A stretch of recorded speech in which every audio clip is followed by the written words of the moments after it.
O mercado de criptomoedas já ofereceu ganhos enormes em 2025, mas ainda existem oportunidades assimétricas para os últimos meses do ano. Hoje vamos bater um papo sobre 5 projetos cripto muito interessantes que podem valorizar bastante nos próximos anos, justamente por sua relevância e utilidade no mercado financeiro. São projetos com uso real, fluxo e catalisadores claros para novas altas. A minha missão aqui é justamente te entregar uma análise dessas criptomoedas e trazer a informação que pode impactar aí direto no seu bolso. Vamos passar por projetos do setor de DeFi que a gente já acompanha mais e também por projetos que já estão sendo integrados com bancos tradicionais gigantes. Mas e aí, você já tem algum palpite para a lista de hoje? Eu também vou fazer a análise gráfica de cada uma delas para a gente entender os movimentos dos últimos 15 dias e também fazer projeções de preço. Então fica aqui comigo e aproveita para deixar o like aqui agora nesse vídeo e vamos para a análise. Vamos começar falando da mais veterana, a Tron, que é uma plataforma de alto desempenho já bem estabelecida. Ela tem um ecossistema grande de dApps, DeFi e entretenimento. E agora eles estão também focando bastante em interoperabilidade cross-chain e na tokenização de ativos do mundo real, os RWA, que hoje é tendência no mercado. Resumindo bem, é uma blockchain rápida, barata, que hoje é muito usada para transferir stablecoin, principalmente ao USDT. A dor que ela veio resolver era justamente a lentidão e os custos para transferir dinheiro pela rede Ethereum, que era mais lenta e mais cara. Isso porque para usar a Ethereum nas transações do dia a dia acaba ficando caro demais. A aposta da Tron foi velocidade e custo quase zero, e para isso ela apostou em um sistema chamado Delegated Proof of Stake. Esse sistema funciona assim: quem tem TRX vota em 27 super representantes. Eles validam tudo e deixam a rede super rápida e processam milhões de transações todos os dias. Mas a parte negativa disso é que acaba concentrando o poder nesses 27 super representantes, né? Esse é um debate antigo sobre a eficiência versus centralização. Mas na prática o resultado é muito bom. Quase metade de todo o USDT do mundo já está rodando na rede Tron. E agora vamos dar uma olhada nos números desse projeto. Hoje existem mais de 77 bilhões de USDT rodando on-chain na Tron. Esse número representa cerca de 50% do supply global de todos os USDTs em circulação. Todos os dias a Tron processa mais de 7 milhões de transações e recebe cerca de 3 milhões de novos endereços ativos. Com esse volume, ela está no top 3 em usuários ativos diários. É muita atividade na rede. O TVL, que é o capital travado em operações dentro do projeto, está com 6 bilhões e o token TRX está em nono lugar em capitalização de mercado com um market cap de mais de 31 bilhões. Bom, os números impressionam, mas a gente também precisa entender os riscos, até porque o projeto está no radar dos reguladores da SEC. A SEC processou o desenvolvedor Justin Sun e está dizendo que a TRX é um valor mobiliário não registrado e isso acaba aumentando as incertezas. Um acordo nesse caso seria um catalisador para novas altas e de quebra dissiparia boa parte das incertezas sobre o futuro da Tron. Além disso, melhorias técnicas e a expansão do uso de stablecoins no mundo todo continuariam impulsionando o crescimento da rede. E para quem está acompanhando a Tron, é bom ficar de olho nos sinais bem básicos. Por exemplo, o volume de USDT na rede, atividade diária e notícias sobre a SEC. E também é importante acompanhar se grandes exchanges listam ou deslistam a TRX, até porque isso pode refletir o risco percebido. Esses sinais vão mostrar pra gente a saúde da rede no dia a dia. Agora, vamos para a análise gráfica em busca de pontos seguros de negociação da Tron. O preço da Tron nos últimos 15 dias fez um movimento de baixa de aproximadamente 7%. Quando a gente pega o topo aqui do dia 12 de setembro e traz para o último fundo, dá aproximadamente 7% de queda. Quando eu analiso tempos gráficos maiores, eu consigo observar que o institucional, que é essa barrinha branca aqui do indicador, toda vez que aparece uma barrinha branca aqui no indicador, significa que teve atuação institucional. Então, analisando tempos gráficos maiores, eu consigo observar que o institucional apareceu justamente nesse topo aqui, perceba, ele apareceu nesse topo e posteriormente o preço fez uma correção de 20%, o que me leva a pensar que por mais que no curto prazo tenha também aparecido um institucional justamente nesse fundo aqui, olha só, esse fundinho aqui está sugerindo, na verdade, um movimento corretivo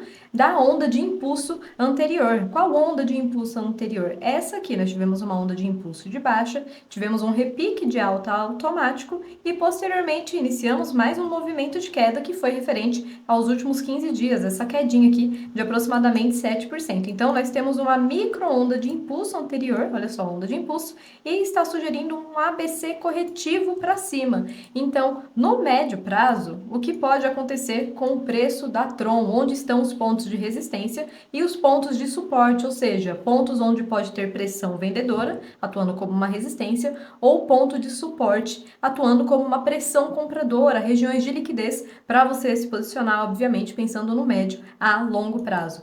No médio prazo, nós temos a região que vai atuar como resistência justamente esse topo aqui, porque esse topo é onde teve atuação institucional. Então, aqui a faixa de preço dos 36 centavos de dólar acaba atuando como uma resistência de médio prazo. Então, marquei aqui a resistência de médio prazo na faixa dos 36 centavos de dólar. E se você estiver pensando em se posicionar na TRX, os melhores pontos de compra estão, obviamente, onde tem um alto volume financeiro, ou seja, exatamente aqui nesse fundo que foi onde nós tivemos um alto volume financeiro, tivemos a atuação institucional. Então, essa faixa aqui dos 29 centavos de dólar é uma região de liquidez, tem muito interesse comprador. Obviamente, quando a gente volta um pouquinho no tempo, a gente vê que ainda pode ter um vácuo de liquidez a ser retestado. Afinal, o preço da TRX teve um grande movimento de alta. Então, se a gente considera aqui como uma onda de impulso anterior e o preço possa fazer um ABC corretivo um pouco mais amplo, nós temos também que marcar outra região que vai atuar provavelmente como um ponto de suporte, que é a região onde teve um alto volume financeiro, onde teve concentração de volume financeiro institucional. Então, pensando aí já no longo prazo, se tiver muito movimento de queda no longo prazo, visando fazer um ABC corretivo, um movimento mais amplo seria aqui na faixa de preço dos 28 centavos. Então, 29 centavos é uma região de interesse comprador, 28 centavos também por conta desse alto volume financeiro. Então, espero que você tenha gostado dessa análise. Saindo da Tron, vamos para algo mais novo, a Hyperliquid, que nasceu como uma exchange descentralizada de derivativos com alta alavancagem e volume. É uma DEX para fazer trade de forma super rápida com uma liquidez excelente. Mas aí vem a grande diferença, é sem KYC. Bem interessante, né? Vamos ver como que eles conseguiram essa velocidade toda numa DEX. Basicamente, eles criaram a própria blockchain L1, a Hypercore. O diferencial da plataforma é um livro de ordens igual a uma corretora centralizada, só que rodando on-chain. Mas para conseguir isso, eles tomaram uma decisão polêmica. São poucos validadores, apenas 16. Em troca, eles conseguem confirmações em menos de um segundo e dizem aguentar mais de 200 mil transações por segundo. O volume de negociações na DEX da Hype está em 4 bilhões de dólares diariamente. E o principal, tudo isso sem pedir KYC, sem documentos. É uma proposta bem ousada, né? O token Hype teve uma distribuição bem diferente. Não teve vendas para VCs e nem para fundos de investimento. A maior parte foi distribuída por airdrop para quem usou a plataforma no começo. Bom, essa aposta na velocidade para trade sem KYC deu certo e a adoção foi absurda. No começo de 2025, a rede já liderava o volume de derivativos movimentando bilhões de dólares por dia. É possível negociar mais de 180 pares lá na plataforma e tem muitas opções de altcoins para trade. Mas operar globalmente com derivativos sem KYC pode acabar chamando a atenção dos reguladores. Não é nenhum alarde, mas é algo que tem que ser considerado na hora de tomar risco, para balancear bem a carteira para um caso de mudança regulatória. E além disso, a própria centralização técnica, com apenas 16 validadores, deixa o projeto mais concentrado do que a gente gostaria. Porém, tem ótimos catalisadores que podem continuar fazendo a Hyperliquid crescer. Em fevereiro, eles lançaram a Hyper EVM, que já foi plugada na Hypercore, que é a exchange da Hype. Na prática, agora, os DEPs EVM conseguem operar direto no livro de ordens, tanto em contratos perpétuos quanto no mercado spot, e isso é legal demais. Só para lembrar, as EVMs são redes universais compatíveis com a Ethereum. Então, muitos projetos DeFi estão se preparando para essa integração, desde empréstimos até staking e outros os DEPs. Tem muita coisa interessante nesse projeto, então vamos resumir os números. O token Hype está na posição 11 em market cap com 15 bilhões de dólares em valor de mercado. Tem mais de 5 bilhões em TVL, que é o capital travado em operação dentro do projeto. E eles recebem pelo menos 4 bilhões de volume negociado todos os dias. Hoje eles não cobram taxa nenhuma, então se um dia eles passarem a cobrar taxas de trading, vai ser um teste. A galera vai ficar ou vai embora. Para monitorar esse projeto, você pode dar uma olhada em volume diário, Open Interest, Funding Rate e, claro, qualquer notícia ou rumor sobre alguma regulação. Mas agora vamos para o gráfico da Hype para entender onde estão os melhores pontos de suporte e resistência do preço. E agora vamos analisar a Hype. Nos últimos 15 dias, a Hype fez esse movimento de queda aqui, o qual ocasionou uma queda de 33%,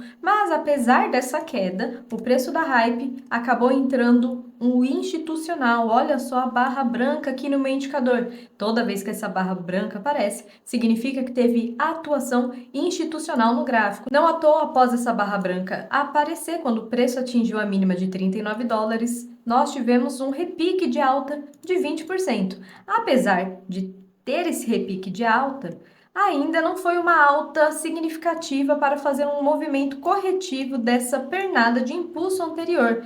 Por mais que a gente vê que tem atuação institucional, a gente já consegue entender através do fluxo da análise onde tem realmente dinheiro no mercado, a gente consegue ver que essa faixa de preço aqui dos 39 a 40 dólares é uma região de interesse comprador para você, de repente, começar a fazer o seu DCA, obviamente pensando no longo prazo, mas é sempre importante a gente olhar para trás e observar que o fundo anterior, que foi esse fundo aqui, também teve muito interesse institucional. Então, caso o preço da Hype perca esse fundo aqui, da faixa dos 39 a 40 dólares, a gente precisa monitorar onde está a próxima região de liquidez, que é justamente na faixa dos 35 dólares, 36 dólares aproximadamente. Então, quando você pensa em fazer um DCA estratégico, pensando no médio a longo prazo, é importante você traçar esses cenários para fazer o seu posicionamento de ordens de forma mais estratégica. Então, a faixa aqui dos 35 dólares também é uma região de interesse comprador, de repente fazer o DCA aqui nos 39,40 e se cair um pouco, faz o DCA novamente aqui na faixa dos 35 dólares, agora fazendo uma projeção de alta para o preço da Hype, até porque nós tivemos a atuação institucional aqui no fundo, mostrando que ele defendeu a sua posição, não à toa tivemos aí 20% de alta. A resistência de médio prazo e um alvo para longo prazo, eu vou traçar agora aqui para você se programar, porque onde nós tivemos a atuação institucional, olha só, foi exatamente nessa lateralização aqui, ou seja, uma região de liquidez. E como eu sei que é uma região de liquidez? Porque após aparecer o institucional e o preço lateralizar aqui, o preço trabalhou abaixo. Então, se eventualmente nós tivemos um movimento corretivo para cima, aqui vai acabar sendo uma região que vai atuar como uma resistência, uma região de liquidez. Então, aqui seria uma resistência de curto prazo, a faixa de preço dos 54 dólares. Se superar dessa resistência de curto prazo, a gente pode traçar uma projeção futura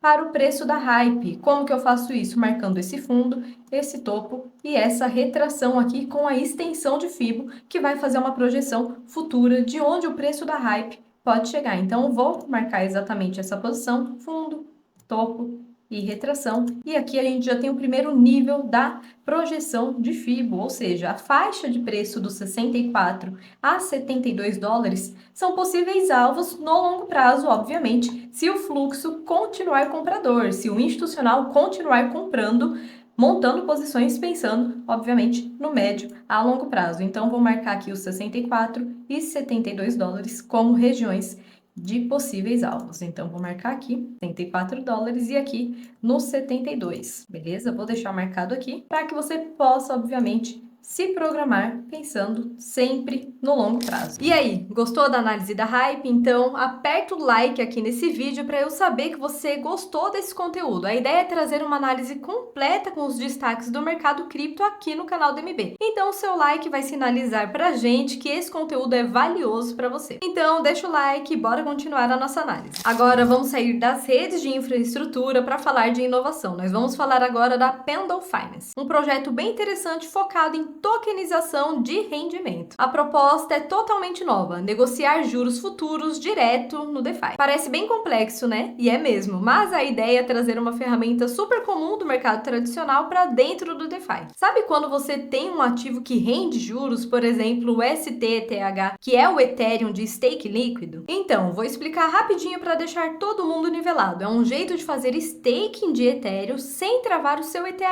Você deposita suas moedas em um protocolo, por exemplo, na Lido, e recebe um token líquido em troca, que no caso é o STETH. Aí nesse exemplo, o STETH rende 2% ao ano, e esse rendimento é variável. O grande problema era que ou você ficava com esse rendimento variável ou nada. Faltava então flexibilidade. A Pendle criou um jeito de você pegar esse STETH e dividir em 2 tokens novos. Aí ficaria o Principal Token, que te garante receber o principal de volta lá na data de vencimento. O outro é o Yield Token, que te dá o direito de receber todos os juros que aquele STETH gerar até o vencimento. Bem interessante, né? Você separa o principal dos juros e pode negociar cada um. Se você acha que os juros do STETH vão cair, você pode vender os seus tokens para alguém que aposta que na verdade os juros vai subir. Agora, se você só quer travar uma taxa mais previsível, você compra o principal com desconto hoje e recebe o valor cheio no vencimento. E claro que esse foi só um exemplo para ficar mais fácil de entender, mas na verdade dá para fazer muitas estratégias de investimento bem sofisticada, viu? E com vários ativos. Ou seja, a Pendle criou um novo mercado que dá para a gente negociar juros on-chain, onde dá para especular nas taxas ou travar um rendimento de um jeito bem simples. Mas agora vamos ver algumas métricas essenciais da Pendle. O TVL hoje está em torno de 6 bilhões de dólares. Ela tem 785 milhões em market cap, o que deixa ela na posição 91 no ranking de capitalização de mercado. E nos últimos 30 dias, mais de 7 bilhões de dólares foram negociados na plataforma da Pendle. É bastante coisa, mas agora vamos para o gráfico. O preço da Pendle nos últimos 15 dias fez um movimento corretivo. Quando eu traço aqui a régua, eu consigo ver que esse movimento corretivo derrubou o preço do ativo por 24%, ou seja, teve uma quedinha aí de 24%. No entanto, a gente precisa ficar de olho no quê? No institucional. Olha só, o institucional, essa barrinha branca, apareceu justamente nesse fundo aqui, mostrando que ele está defendendo a sua posição. Não à toa, nós tivemos fundos nivelados aqui, esse fundo aqui, e novamente, enquanto eu faço essa análise, tivemos esse fundo aqui, que em tempos gráficos maiores, eu já consigo observar que o institucional apareceu absorvendo toda essa queda, ele está defendendo as suas posições. Então, essa faixa de preço aqui, onde está agora nos 4,14, até mesmo nos 3,70, é uma região de interesse comprador. Por quê? Porque teve muita atuação institucional. O institucional montou as suas posições justamente nessa lateralização mais ampla. Então, aqui acaba sendo uma região de interesse comprador, ou seja, são regiões onde vai atuar como ponto de suporte para o preço. A faixa de preço dos 3,90 a 3,80 a 3,70 são regiões de interesse comprador, que é interessante, de repente, você começar a montar as suas posições em pontos mais estratégicos, que são esses pontos que eu estou falando aqui no gráfico, porque é onde realmente tem muita liquidez, é onde tem muito interesse institucional. Além desse ponto que eu marquei aqui como uma região de interesse comprador, temos outro? Sim, temos outro. Justamente aqui nesse fundo, que foi onde iniciou toda a alta. Perceba, o institucional apareceu aqui no fundo, justamente nessa candle, e depois que ele apareceu, nós tivemos uma alta de quase 100% para o preço da Pendle, ou seja, aqui é uma região extremamente forte. Se o preço volta para testar essa região de 3,30 até 3,15, é uma região muito forte, possivelmente vai ter defesa da força compradora. Então, pensando de modo estratégico, nós temos aqui esses 2 pontos de compra para você fazer o seu DCA, obviamente com base no fundamento, alinhando também com a análise gráfica para te dar os melhores pontos de compra e de venda. Agora, pensando no médio a longo prazo, onde estão os pontos de resistência? O ponto de resistência é justamente o topo anterior. Qual foi o topo anterior? No 6,29. Então, aqui pode ser um pontinho de resistência para o preço da Pendle. Marquei aqui como resistência de médio prazo e agora, pensando agora no longo prazo, a gente tem justamente o topo anterior ao time high no 7,57. Vou marcar aqui então como um alvo de longo prazo. Se a força continuar compradora, a Pendle tem potencial para retestar o seu topo anterior, que foi aqui no 7,55 aproximadamente. Então, esse daqui é o cenário para você se programar pensando no médio a longo prazo. Pontos de compra aqui embaixo, fazendo seu DCA com base, obviamente, nos fundamentos, e pontos de alvo, se o fluxo, né, continuar comprador, os pontos de alvo barra resistência são justamente essas faixas de preço do 6,28 até o 7,56. E aí, o que você achou da análise da Pendle? Só para você saber, todas as criptos que eu estou analisando aqui com você tem disponível para comprar e vender no mercado Bitcoin. Então, se você está fazendo a sua estratégia para aproveitar o crescimento das criptomoedas, você vai gostar da segurança e facilidade do MB para operar no seu dia a dia. O link para abrir a sua conta está aqui embaixo na descrição. Bora para mais uma análise. Agora vamos falar de um nome bem conhecido, a Chainlink. Ela propôs os famosos oráculos e chegou para resolver um problema que parece até simples. Como é que um contrato inteligente na blockchain consegue saber o preço do Bitcoin agora? Ou então, como é que está o tempo no Rio de Janeiro hoje? Sem os oráculos, os contratos inteligentes enxergam só a própria blockchain. Faltava então uma conexão com o mundo real. Só que algo que parecia simples, que é entregar os dados em tempo real, acabou virando uma visão muito maior. A solução do Chainlink foi genial na época, criar uma rede descentralizada de operadores. A grande sacada é que os oráculos buscam dados em várias fontes e entram num consenso sobre qual é o dado correto e entregam a informação de forma segura para os contratos inteligentes. Foi isso que destravou o DeFi como a gente conhece hoje. Com o tempo, os oráculos deixaram de ser só entregadores de dados. Agora estamos vendo nascer uma infraestrutura bem mais complexa e completa. As redes de oráculos descentralizados,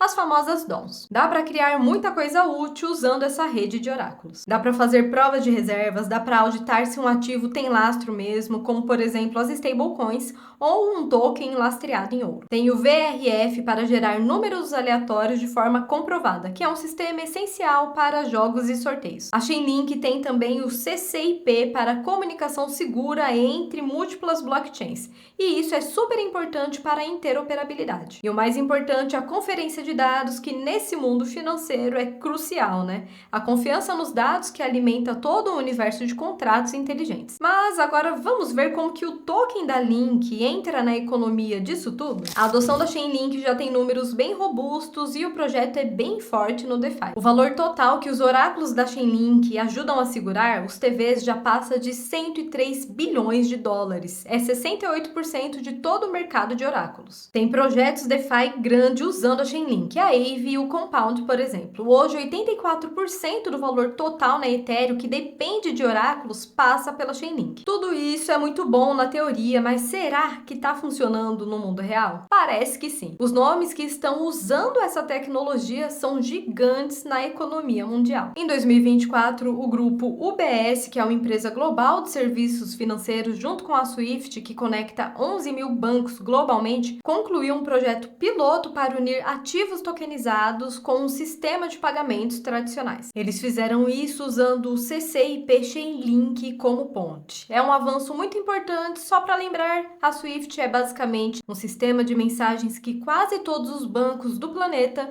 usam para transferir dinheiro internacionalmente. É basicamente o coração do sistema financeiro tradicional. Ou seja, tem demanda para Chainlink fora do DeFi também. A adoção institucional é um sinal muito forte. Para ficar de olho na Link, os sinais vitais desse projeto são os números de TVs, de staking, a adoção institucional e o número de novas integrações. Vamos para o gráfico da Link agora para dar uma olhada no preço. Nos últimos 15 dias, o preço da Link fez um movimento corretivo um pouco mais amplo e caiu cerca de 19%. Quando a gente olha para trás, a gente consegue entender que essa queda, na verdade, foi apenas um movimento corretivo e que ainda pode ter um período aí de correção. No entanto, é sempre importante a gente olhar o fluxo e perceber que o fluxo, apesar dos pesares, mesmo diante dessa quedinha, ainda é fluxo comprador. Mas voltando aqui, recapitulando, nós tivemos essa grande pernada de alta, ou seja, uma onda de impulso de alta. Quando nós temos uma onda de impulso de alta,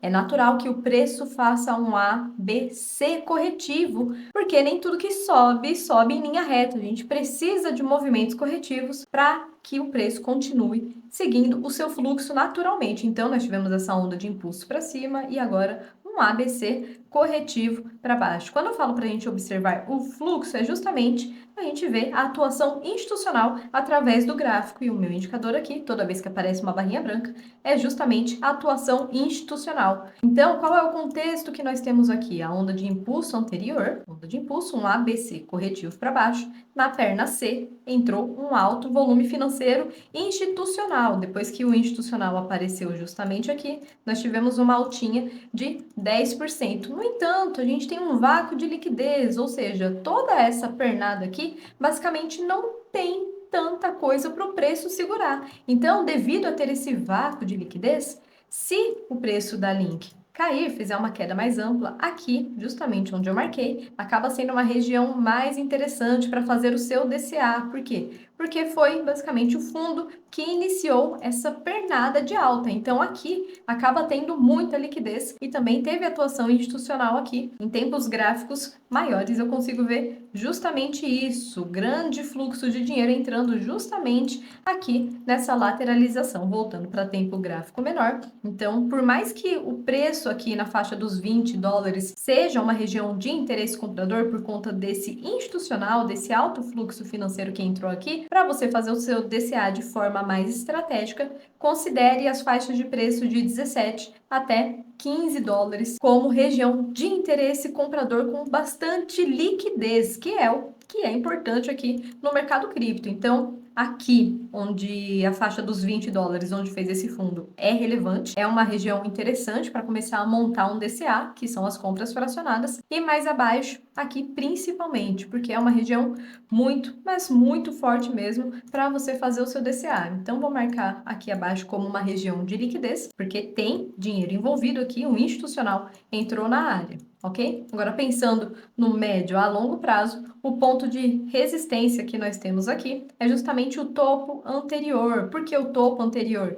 Justamente por conta do alto volume financeiro. Essas regiões com alto volume financeiro acaba servindo como um imã para o preço. Então, toda vez que o preço retoma um movimento de alta, ele vai voltar a testar essas regiões aqui. Então, os 27 dólares é uma região de resistência e fazendo uma projeção mais de longo prazo, quando eu analiso tempos gráficos maiores, eu já deixei pronto aqui essa projeção nos 35 dólares. Por quê? Porque quando eu analiso, por exemplo, o gráfico semanal, eu vejo que é justamente onde nós temos topos nivelados. Topos e fundos nivelados acabam atuando como regiões de liquidez. Então, pensando no longo prazo, a faixa dos 35 dólares é muito relevante para o preço da Link. Mas, para isso acontecer, obviamente, o preço precisa se desenvolver e trabalhar acima dos 27 dólares, ou seja, entra um alto volume financeiro, o preço se desenvolve, provavelmente nós teremos uma busca por liquidez aqui nos 35 dólares aproximadamente. Então, eu espero que você tenha gostado dessa análise e que tenha agregado aí nas suas estratégias de investimento. E para fechar a nossa análise de hoje, vamos falar da Ondo Finance, que está ligada à RWA, totalmente alinhado com essa ponte de TradFi e DeFi. Ou seja, eles estão bem na fronteira do tradicional com cripto. O foco deles é trazer ativos do mundo real para a blockchain, especialmente títulos do Tesouro dos Estados Unidos tokenizados. Pensa aqui comigo, como acessar essa segurança e o rendimento da renda fixa tradicional? Por exemplo, os títulos americanos sem sair do mundo cripto. A Ondo resolve exatamente isso. É útil para a tesouraria das DAOs e para projetos cripto que têm caixa em stablecoin e querem rendimento seguro. A estrutura que mistura o mundo tradicional com a blockchain é bem interessante. Eles funcionam de um jeito híbrido. No off-chain, eles têm fundos operando dentro das regras financeiras tradicionais. No on-chain, eles emitem tokens ou USG que representam cotas desses fundos. E hoje o uso está liberado para carteiras que passam por KYC e KYB. Geralmente é para investidor qualificado e institucional. A operação da Ondo é o RWA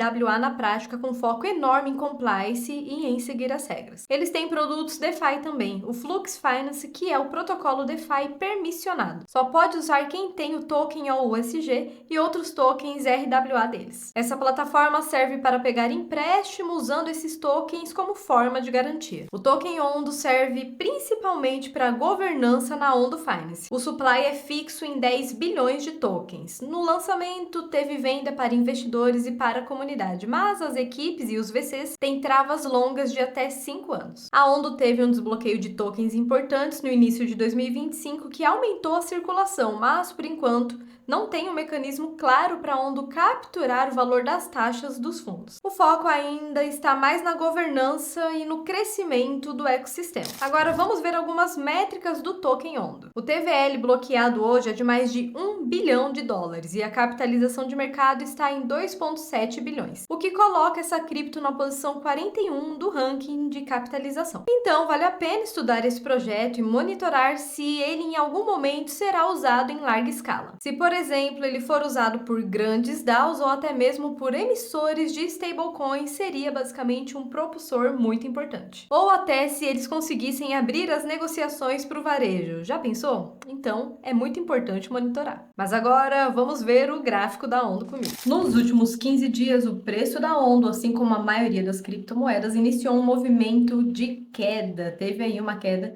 de aproximadamente 21%, mas é sempre importante a gente olhar um pouquinho o passado para se situar do real movimento do mercado. Então, o que nós temos aqui? Nós temos uma onda de impulso anterior, que foi justamente este movimento aqui, e esse movimento foi causado pelo institucional. Como eu sei disso? Durante essa queda aqui, esse fundo que aconteceu em junho de 2025, olha só quem apareceu justamente nesse fundo, o institucional. E quando ele aparece, ele faz grandes movimentos. Então, olha só, depois que ele apareceu, a Ondo performou muito bem e teve uma alta de quase 90%. Mas agora, trazendo para um momento mais recente, basicamente o preço da Ondo está fazendo uma acumulação. Porque nós tivemos um fundo relevante aqui, olha só, um fundo relevante, e o preço começou a lateralizar acima desse fundo relevante com alto volume financeiro. Então, a gente está nesse range de preço gigante. Basicamente, o preço está variando entre 1 dólar e 16 centavos até aqui os 85 centavos. E já faz um bom tempo que o preço está nesse ritmo de possível acumulação. Por que acumulação? Quando eu olho para o passado novamente, eu vejo que o movimento anterior foi um movimento de queda. Então, nós tivemos queda, depois da queda, uma grande lateralização,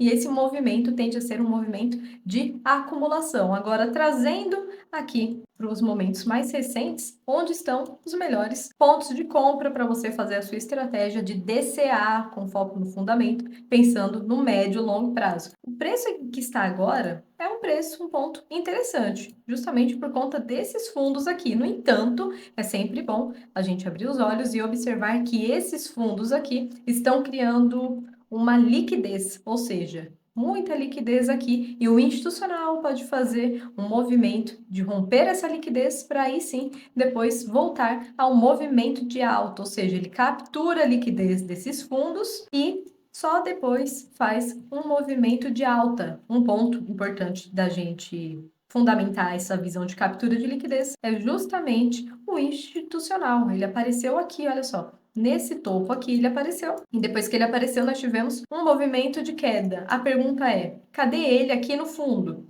Então, como ele ainda não apareceu no fundo, sugere então uma continuidade de queda para buscar regiões de interesse comprador mais relevante. Onde estão as regiões de interesse comprador mais relevantes? Traçando aqui o volume profile nessa lateralização, eu tenho a POC. POC basicamente é o ponto de controle. Dentro de uma lateralização, a gente tem compras e vendas, mas onde teve o pico de negociação foi justamente aqui nessa linha laranja, ou seja, faixa de preço de 76 centavos. Então, eu vou marcar aqui os 76 centavos como uma região importante para você fazer o seu DCA. O preço que está agora nos 86 centavos também é uma região interessante de compra para fazer o DCA. Agora, se você quiser comprar mais barato, espere o preço fazer um movimento corretivo um pouquinho mais amplo para iniciar posteriormente o movimento de alta. Então, vou marcar aqui abaixo como uma região de liquidez, e aqui abaixo, toda essa faixa de preço aqui é também uma região bem interessante para você fazer o seu DCA. Agora, pensando no médio a longo prazo, não tem como não falar que esses topos aqui não vão atuar como uma resistência, porque vão atuar como uma resistênciazinha de curto prazo. Então, aqui é uma resistência de curto prazo, e agora analisando tempos gráficos maiores, a partir do momento em que for confirmada esse período de acumulação, que é toda essa lateralização aqui, no momento em que o preço capturar também essa liquidez de topo, a gente vai ter um vácuo de liquidez. Olha só, não tem basicamente nada segurando aqui, nada. Então, isso cria um vácuo de liquidez para o preço continuar fazendo o seu movimento de alta. Analisando, por exemplo, o tempo gráfico semanal, você vai conseguir enxergar isso de uma maneira mais ampla. Olha só, nós temos a lateralização, que é uma acumulação. Então, basicamente, olha só, já foi testado muitas vezes esse topo. Então, acaba criando um vácuo de liquidez aqui para o preço buscar níveis mais altos ali na faixa do 1,40 ou até mesmo no 1,60 como uma região de possível alvo. Então, vou marcar aqui 1,40 e a faixa do 1,60 como possíveis alvos aí de médio a longo prazo para o preço da onda, ok? Resistênciazinha, então, de médio prazo, justamente aqui na faixa do 1,40 e mais acima no 1,60. Aí seria uma resistência de longo prazo, um alvo, na verdade. Vou marcar aqui 1,60. Então, do preço em que estamos até essa faixa do 1,40 dá 60% de valorização e mais acima dá 86% de valorização. Isso considerando a cotação agora. Se por um acaso o preço da onda for buscar as regiões de liquidez aqui abaixo, dando uma belíssima oportunidade de compra, obviamente, pensando no DCA, pensando numa estratégia consolidada para médio e longo prazo, seria uma valorização de 77% até a resistência de médio prazo, ou 105% pensando nesse alvo aqui do 1,60, $1,60. Então, espero que você tenha gostado dessa análise. Chegamos ao fim desse vídeo, mas me diz, você gostou das análises? Se esse formato de análise te ajudou a enxergar o mercado cripto com mais estratégia e calma para suas negociações, me conta aqui nos comentários. E lembre-se que aqui no mercado Bitcoin tem todas essas criptomoedas da nossa análise para você operar com segurança. O link para abrir a sua conta do MB está na descrição desse vídeo. Eu sou a Ana de Matos e te espero na próxima. Até logo!